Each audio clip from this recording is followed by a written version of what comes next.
The crunch of my tires on the gravel driveway of the farmhouse was the only sound that Saturday morning. I'd come for a surprise visit. A basket of fresh produce from the farmer's market on the passenger seat. But the scene that greeted me through the kitchen window froze the smile on my face.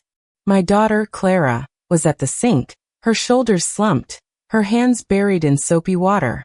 Her usually vibrant red hair was pulled into a lank, messy ponytail. Even from a distance, I could see the dark, bruised circles under her eyes.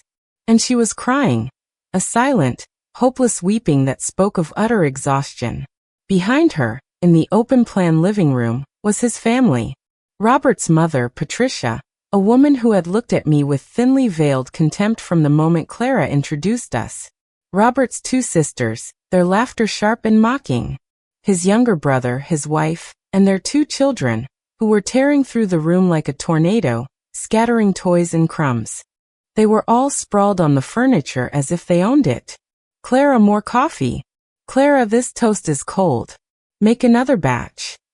My daughter, my Clara, moved like a ghost among them, obeying, serving, cleaning. A maid in her own home. The rage that ignited in my chest was a cold, familiar fire. This was not the life I had envisioned when I bought this place. This was not the sanctuary I had sacrificed everything to create. 18 months earlier, Clara had finally escaped her first marriage. It wasn't a marriage. It was a slow, soul-crushing erosion. Her ex-husband never hit her, but his constant criticism, his weeks of silent treatment, and his declarations that she was useless had left her a hollow shell. When she left, he kept everything, the house, the savings, even the car. She arrived at my small apartment with 2 suitcases and a spirit in pieces. For months, she drifted through the rooms, a ghost of the vibrant woman I'd raised, convinced her chance at happiness had passed her by at 43. Watching her, I made a decision. I had $45,000 saved over 30 years as a bookkeeper, my retirement, my security. But my child's well-being was more important. I found this farmhouse on the outskirts of town. 5 acres, 3 bedrooms, and a kitchen with windows that looked out onto a wild, beautiful garden. It cost $52,000. I took out a loan for the difference. The day I handed Clara the keys, her face transformed. "It's really mine, Mom." "Yours," I said, holding her tight. "A place to start over. A place where no one can ever make you feel small again." We cried tears of hope that day. I imagined her here, peaceful, maybe starting the small catering business she'd always dreamed of. I never imagined this. 6 months after moving in, Clara met Robert at a grocery store. He was charming, attentive, the opposite of her ex. They married after a whirlwind 4-month courtship. I never trusted the speed of it, or the way his eyes darted to his mother for approval. But Clara was happy and I bit my tongue. Now, standing in the doorway of her dream home, I understood my fears had been a premonition. Patricia spotted me. "Margaret," she said, her voice sweet but her eyes like flint. "What a surprise. We didn't expect you." "It's my daughter's farmhouse," I replied, my voice dangerously calm. "I don't need an invitation." She smiled, a predator's grin. "Of course. Though technically it belongs to your daughter and my son now, doesn't it? What's his is hers, and what's hers is his." My skin crawled. She knew exactly what she was doing. "Clara," I called, not breaking eye contact with Patricia. "Come here." My daughter looked up, her eyes wide with a mixture of relief and terror. "Einbuße, Mom. I have to finish cleaning." "Let someone else do it," I said firmly. "Now." I led Clara to the old swing set under the oak tree. I knelt, my 70-year-old knees protesting, and took her chapped, swollen hands in mine. "Tell me everything," I said. The story poured out between sobs. Patricia had arrived 3 weeks ago, claiming her landlord had raised the rent. Then the sisters came, one after the other, with their own crises. Then the brother with his family. Robert had welcomed them all. "He says we owe them hospitality," Clara wept. "He says I'm being dramatic when I complain.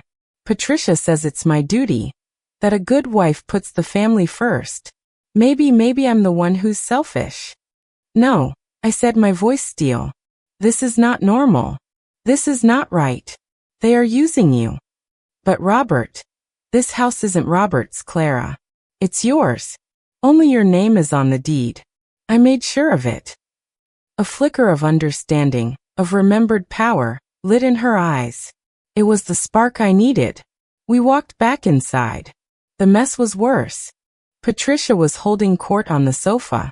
Clara, you're back. Good. I'd like my tea now. I stepped in front of the television and turned it off. What is the meaning of this? Patricia demanded, rising to her feet. The meaning, I said, my voice clear and carrying, is that this visit is over. You have 1 hour to pack your things and leave my daughter's property. The room erupted in protests. You can't kick us out, one sister shrieked. Robert invited us, the brother yelled. I took out my phone. Richard, I said loudly to my lawyer, could you please clarify the ownership of the farmhouse for everyone here? I put him on speakerphone. Certainly, Margaret. The property is solely in Clara's name. As the sole owner, she has the absolute right to ask anyone to leave. If they refuse, it's trespassing. The silence that followed was deafening. As the family scrambled to pack, full of muttered threats and venomous looks, Robert arrived home with his father. What's going on? He asked, bewildered by the scene. Patricia launched into a tirade, painting me as a crazed intruder. I let Clara speak. Her voice was shaky at first, then grew stronger as she listed the injustices. The stolen bed, the exhausted savings, the destroyed hands, the endless servitude. Robert looked from his mother's furious face to his wife's tear-streaked one. The conditioning of a lifetime warred with the truth in front of him. Mom, he said, his voice breaking. You should go. The betrayal on Patricia's face was absolute. You're choosing her over your own blood? I'm choosing my wife, he replied, his voice firming. I should have chosen her from the beginning. They left in a convoy of resentment. The silence they left behind was heavy but clean. Clara collapsed into Robert's arms, sobbing with relief. He held her, whispering apologies, his own tears falling. I left them to their fragile reconciliation. Later at my apartment, Clara called. He's sorry, Mom. Really sorry. We're going to try. For real this time. I'm glad, honey, I said, meaning it. But hold him to it. Hold your boundaries. Weeks passed. Clara and Robert painted walls, planted new gardens, and went to couples therapy. The farmhouse began to feel like a home again, their home. Then Patricia sent a letter. Not a text, but a handwritten note. It was full of surprising specific apologies. She acknowledged her cruelty, her manipulation. She didn't make excuses. Clara and Robert wrote back. They thanked her for the apology but stated that contact would be limited to neutral places, for short periods, and only if her behavior proved the change was real. It was a cautious truce, not a surrender. I visited the farmhouse a month later. The change was palpable. There were new flowers, fresh paint, and the air smelled of Clara's baking. Robert greeted me with a genuine warmth I hadn't seen before. Over lunch in the sun-drenched garden, Clara told me her plans for the catering business. Robert had built her a second oven. They were a team. And your mother? I asked gently. She's respecting the boundaries, Robert said. For now, we're taking it slow. It was all I could hope for. As I left, Clara hugged me on the porch. Thank you, Mom, for fighting for me when I forgot how. I will always fight for you, I whispered into her hair. Driving home, I felt a profound peace. The farmhouse was no longer just a property. It was a symbol of a lesson learned and a battle won. My daughter had found her voice, and in doing so, she had saved herself. And I had been there to remind her that she could. Continue writing the script up to 40 chapters. Here is the continuation of the story, expanding to 40 chapters. Chapter 10.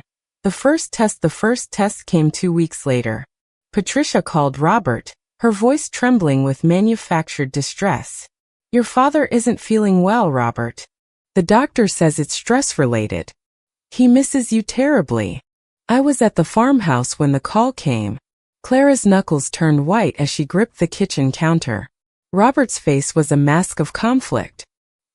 He's using his health to manipulate you, I said quietly. Robert took a deep breath. I'll call Dad directly, Mom. If he's really unwell, we can meet at a cafe in town to talk. But we won't be coming to your apartment. The silence on the other end was venomous before Patricia hung up. Robert had passed his first test. Chapter 11. The business plan. Clara spread her notes across the new dining table. I'm calling it the farmhouse kitchen, she said, her eyes shining. She had menus, cost analyses, and a marketing plan sketched out. Robert looked over her shoulder, not with skepticism but with pride. I can build you a website, he offered. And I'll handle the deliveries after work. It was a tangible project, something that was wholly theirs, a fortress against the outside world they were building together. One of Robert's sisters, Melissa, showed up unannounced on a Tuesday.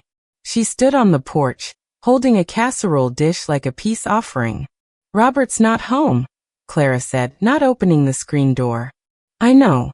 I came to see you, Melissa said, her smile tight. Mom sent her famous lasagna. Thank you, Clara said, her voice steady. You can leave it on the step. The rejection was clear. Melissa left, the casserole dish abandoned on the porch like a failed siege weapon. Clara left it there until Robert came home, letting him decide what to do with it. He took it straight to the compost bin. Sitting with Clara and Robert, I laid out a spreadsheet. The $7,000 loan is almost paid off, I said. But we need to talk about the $800 you spent feeding them, Clara. And the extra utilities. I'll pay it back, Robert said immediately. Every cent. It was my family. It's my debt. He set up an automatic transfer from his account to Clara's savings that very day. It wasn't about the money. It was about accountability. The farmhouse kitchen landed its first client, a small bridal shower for 15 people. Clara worked for 2 days straight, a whirlwind of flour and frosting, but this was an exhaustion of passion, not servitude. The client raved about the food. That night, Clara and Robert celebrated with a bottle of champagne, their laughter echoing in a house that was finally truly theirs. Patricia shifted tactics. She began posting vague, mournful messages on social media. A mother's heart is the heaviest burden to carry, one read. When you give your all, and it's thrown back in your face. Clara showed me the posts. Should I respond? No, I said. Block her. A public performance needs an audience. Take yours away. Robert's father, Charles, came alone one afternoon. He was a quiet man, weathered and stooped. I'm not here to cause trouble, he said, his hat in his hands. I just wanted to see that you're both okay. We sat in the garden. He apologized again, not for Patricia, but for his own silence. I let it happen, he said, his voice thick. A man should protect his family, and I failed. It was the first genuine, unorchestrated contact. Robert walked him to his car, and they shared a long, quiet hug. Patricia, enraged that Charles had visited without her sanction, called Robert in a fury. How dare he go behind my back? You will not see him without me. This is exactly why we have these rules, Mother, Robert said, his voice chillingly calm. I will see whomever I choose. This conversation is over. He hung up, and for the first time he didn't look guilty. He looked free. The farmhouse kitchen was gaining a reputation.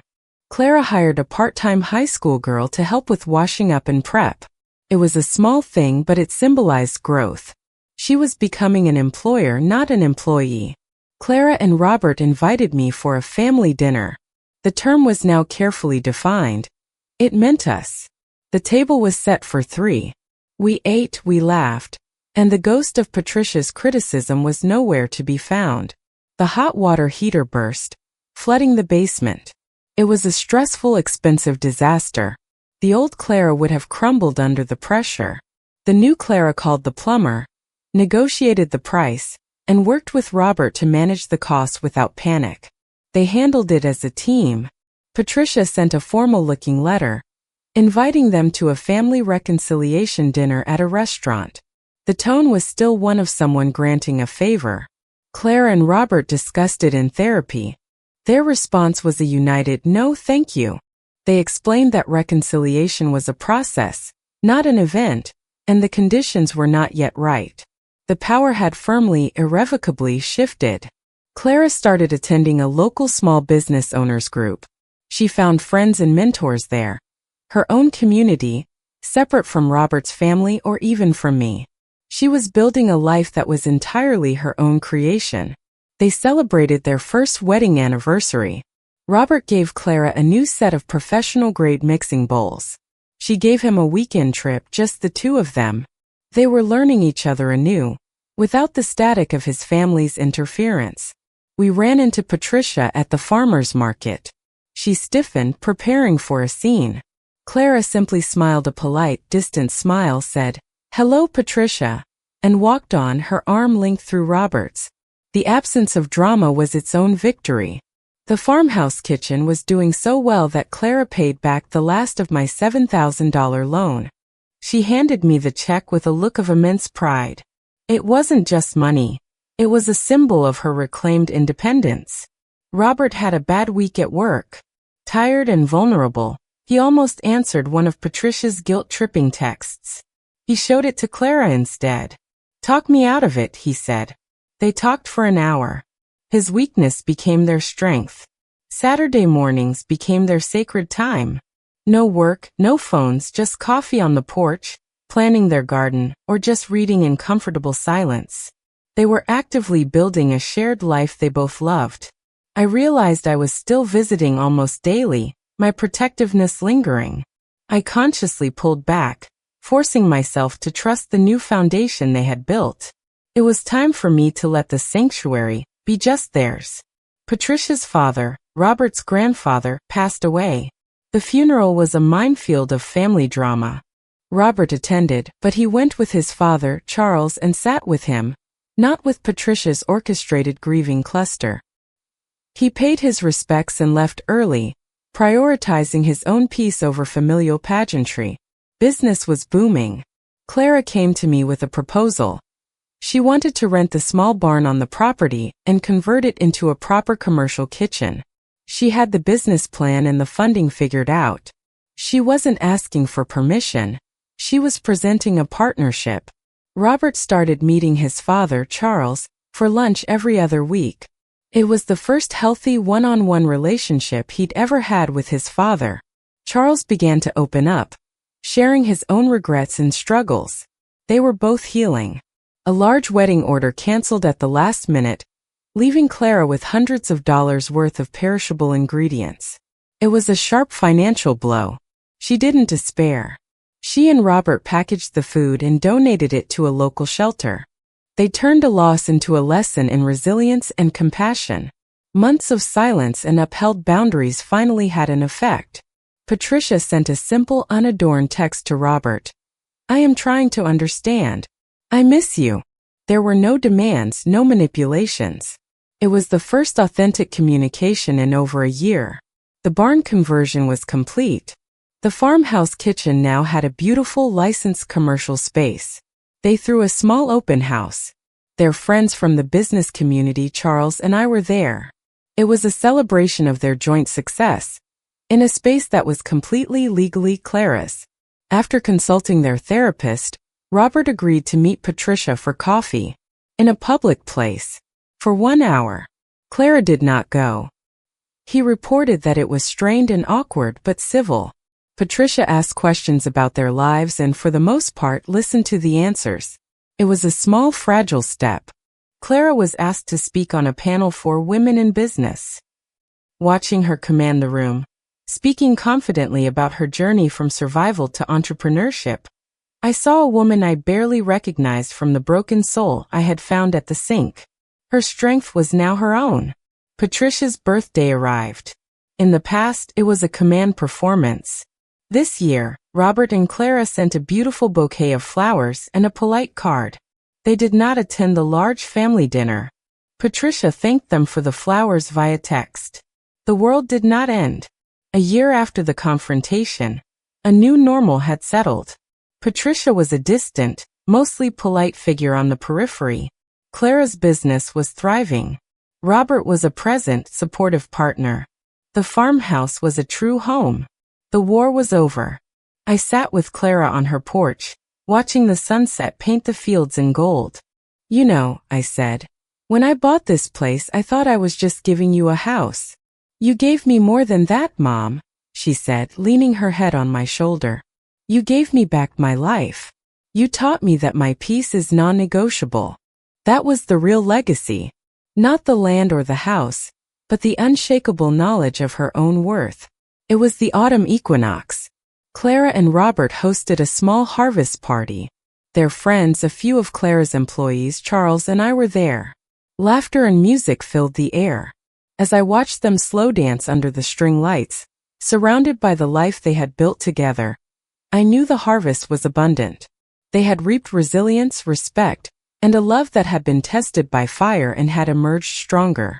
The sanctuary was not just secure, it was flourishing. And my work was finally completely done. The first frost of the season silvered the farmhouse roof. Inside, Clara and Robert reviewed their business finances. The farmhouse kitchen was not just breaking even, it was generating a consistent profit. For the first time, they discussed investing in a retirement account. They were planning for a future they were both certain they would share.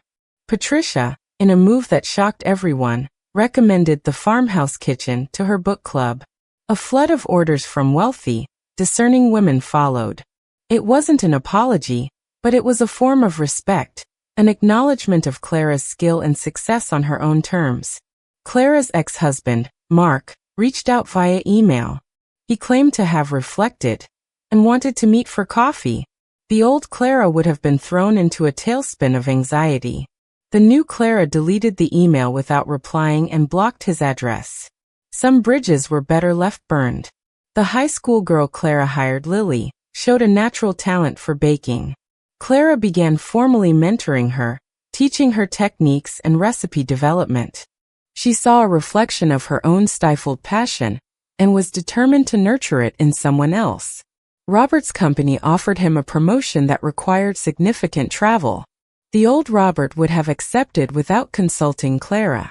The new Robert brought the offer home, and they discussed it for days. They ultimately decided together that the cost to their hard-won peace was too high. He declined, prioritizing their home life. I sold my city apartment and bought a small cottage a 30-minute drive from the farmhouse. It was my final declaration of independence. My life was no longer defined by proximity to my child, but by my own choices. It was a healthy separation that felt like freedom, not loss. Thanksgiving approached, the ultimate family battleground. Patricia issued a tentative, non-demanding invitation. After much discussion, Clara and Robert decided to host their own Thanksgiving for the first time. They invited Charles, me, and a few of their friends from the business group. It was joyful, relaxed, and entirely on their terms. Lily, Clara's protégée, confided that her own home life was difficult. Clara, without a second thought, offered her a part-time live-in arrangement in the farmhouse's spare room, giving her a safe haven. The sanctuary was now offering shelter to a new generation. Robert came home from a weekly lunch with Charles looking somber. "Dad told me Mom has started seeing a therapist," he shared. "She told him she's trying to understand why she pushes everyone away." It was the first sign that Patricia's change might be more than superficial.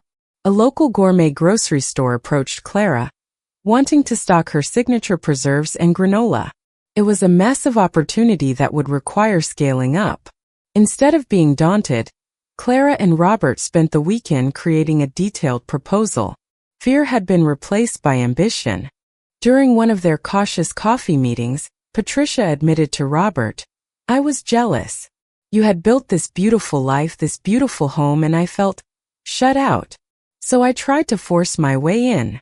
It was a moment of stunning, raw honesty that changed the entire dynamic. With the business thriving, Clara used her own profits to enroll in a professional pastry arts course online. It was an investment purely in her own craft, her own growth.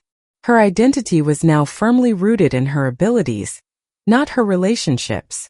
The farmhouse kitchen catered the annual town fundraiser. Clara was praised not just for her food, but for her business acumen and community spirit. She was no longer seen as Robert's wife or Margaret's daughter, but as Clara, the local entrepreneur. Patricia, emboldened by their improved rapport, asked if she could see the farmhouse again. Clara agreed, but on a strict 2-hour time limit with Robert present. The visit was tense but civil. Patricia left without criticism, only a quiet, "You've made a lovely home." I went on a 2-week vacation with a group of fellow retirees, something I would never have done before, fearing I'd be needed. I wasn't. Clara and Robert managed perfectly. My absence proved their strength and my own ability to live for myself. Clara was asked to speak at Lily's high school career day. Watching her inspire a room full of young women, I saw the full circle of her journey, from being crushed to becoming a source of strength for others. Robert, using skills he'd honed by building Clara's business website, started a small side business helping other local entrepreneurs with their digital marketing. Their home was now a hub of 2 thriving, independent ventures, a true partnership. Charles suffered a minor heart attack. In the hospital, he gripped Robert's hand and said, "Don't make my mistakes. Don't wait until it's too late to put your wife first." The warning was heeded. Robert and Clara left the hospital more united than ever. They hosted their 2nd annual harvest party. This time, the guest list had grown. To everyone's surprise, Patricia and Charles attended, not as invaders but as invited guests. Patricia brought a pie she had baked herself. It was a little underdone, but the gesture was perfect. They stayed for an hour, mingled politely, and left without drama. 5 years after that fateful Saturday, I sat on the porch of my cottage. Clara, Robert, and Lily were in the garden, laughing as they built a new compost bin. The farmhouse was more than a sanctuary. It was a beacon. Their story wasn't a fairy tale with a clean, happily ever after. It was better. It was real. It was a story of continuous choice. To choose each other, to choose peace, to choose growth. The chapters ahead were not yet written, but for the first time, there was no fear of what they might hold. They had built a foundation that could withstand any storm. The harvest would continue, season after season,